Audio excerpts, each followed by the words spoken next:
Students, good morning. Today we will start the topic relations. Relation, the definition of the relation is if A and B are two non-empty sets, then any subset of A cross B is a relation from A to B. It means there are two sets which are non-empty, and the subset of A cross B. Subset means A cross B के कुछ ordered pairs लेकर एक set बनाया जाए जो एक relation होगी ए से बी में। इसको हम ऐसे भी रिप्रेजेंट कर सकते हैं R such that A tends to B, यानी आर एक रिलेशन है जो ए से बी में है। इसको या फिर हम इसको ऐसे भी रिप्रेजेंट कर सकते हैं R is subset of A cross B. Here is an example A cross B 1 1 2 1 2 2 2 2 3.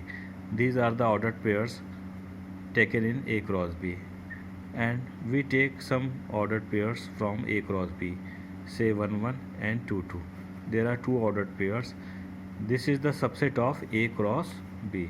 Since this set belongs to this set, all elements of R are taken from A cross B, so we can say that R is subset of A cross B.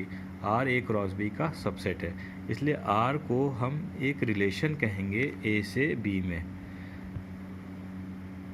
Representation of a relation को हम अलग अलग कई तरीके से represent कर सकते हैं। The first form is roster form. In this form a relation is represented by the set of all ordered pairs which belong to the given relation. इसमें हम क्या करते हैं, रिलेशन में जो भी ऑर्डर्ड पेयर्स आते हैं उनको हम एज इट इज़ लिख देते हैं। अभी हमने ये एक एग्जांपल दिया था, ये आर में 1 1 का एक ऑर्डर्ड पेयर था और 2 2 का एक ऑर्डर्ड पेयर था। तो ये जो रिप्रेजेंटेशन है ये एक रोस्टर फॉर्म का रिप्रेजेंटेशन है। This is the another example. Here A is 1 2 3 4 5 and B is 1 2 3 up to 20 and R is with the relation has its square. इसका मतलब ये है कि एक A से एक नंबर लेना है जिसका स्क्वायर करें तो वो B में मिलना चाहिए। जैसे हम पहले यहाँ 1 लेते हैं, 1 का स्क्वायर करने पर 1 मिला, तो ऑर्डर पेयर 1 B से मिल गया है, इसलिए 1 1 का ऑर्डर पेयर R में आएगा। 2 का स्क्वायर किया तो हमें 4 मिला, 4 भी बी में है तो 2 4 का ऑर्डर पेयर्स बना। 3 लिया, 3 का ऑर्डर पेयर किया तो स्क्वायर किया तो 9 मिला, तो 3 9 का। 4 का स्क्वायर किया तो 16 मिला, 16 भी बी में है। अगर हम 5 का स्क्वायर करें तो 25 बी में नहीं है, तो इसलिए 5 25 का ऑर्डर पेयर आर में नहीं आया। दूसरा मेथड है set builder form.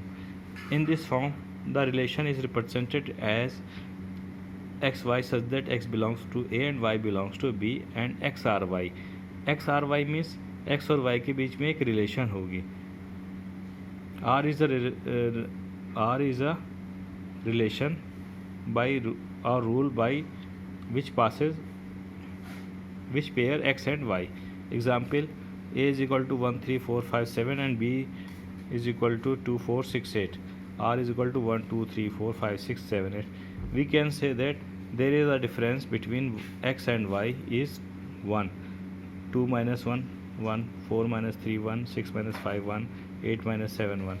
In general form, first component are represented by x and second component is represented by y.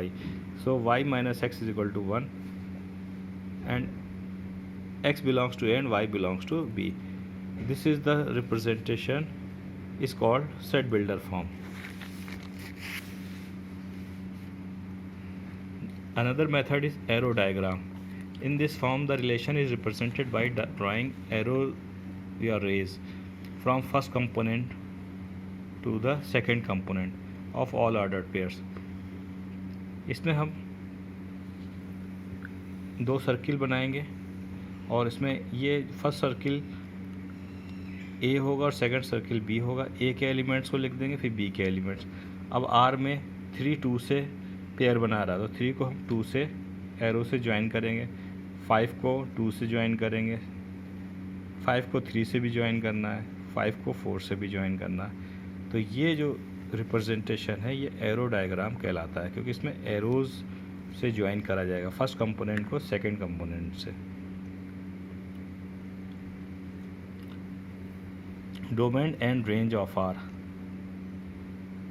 Relation के में जो ऑर्डर पेयर्स आएंगे उसमें फर्स्ट कंपोनेंट का सेट जो होगा वो डोमेन कहलाएगा, डोमेन ऑफ आर, और सेकंड कंपोनेंट का सेट कहलाएगा range of are.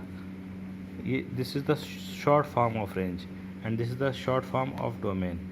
The first component का सेट ए बी और सी फर्स्ट कंपोनेंट है, इसका सेट बनाया गया तो ये डोमेन हुआ, और सेकंड कंपोनेंट का सेट ये आर होगा। आज के लिए बस इतना ही। Thank you very much.